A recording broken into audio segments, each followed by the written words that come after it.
Khaleda Xiao দেশ চালাইছে, শেখ হাসিনাও দেশ চালাইছে, এরশাদও দেশ চালাইছে, এরা তো আর নাই, মুরব্বী নাই, জিয়া রহমানও তো নাই, বঙ্গবন্ধু নাই, তাগর টাইম না তো মাটির তলে যারা গেছে তাগর টাইম না তো আর এই প্রজন্মের তো লাভ নাই।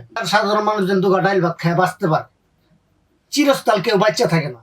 জুলাই যোদ্ধা হিসেবে, যদিও আপনাকে সরকার জুলাই যোদ্ধা হিসেবে স্বীকৃতি দেয়নি, আপনি জুলাই যুদ্ধে ভূমিকা রেখেছেন, অবশ্যই আপনি জুলাই যোদ্ধা।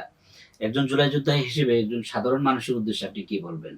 সাধারণ মানুষের উপরে যেন আমার দরকার, সাধারণ মানুষজন দুগা ডাইল ভাত খায় বাঁচতে পারে, চিরস্থাল কেউ বাচ্চা থাকে না। এখানে এখানে মনে করেন খালেদা জিয়াও দেশ চালাইছে, শেখ হাসিনাও দেশ চালাইছে, এরশাদও দেশ চালাইছে, এরা তো আর নাই, মুরব্বী নাই, জিয়া রহমানও তো নাই, বঙ্গবন্ধু নাই, তাগর টাইম না তো মাটির তলে যারা গেছে তাগর টাইম না তো আর এই প্রজন্মের তো লাভ নাই আছে। আপনি কিভাবে সরকার বইছেন, কিভাবে দেশ চালাবেন, সেটা আপনার নলেজটা থাকবে, কিন্তু তাদের অনুযায়ী যদি নেন তাহলে কিন্তু আরো ভয়ঙ্কর হবে। তারা কিন্তু নাই, তারা কিন্তু বক্তব্য দিছে, দেয় নাই, এই দিছে, তারা তো মাটির তলে যায়, তো হাড্ডিও পাবো না।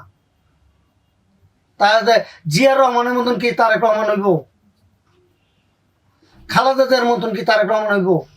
না, তারেক রহমানের মতন কি আমি হবো?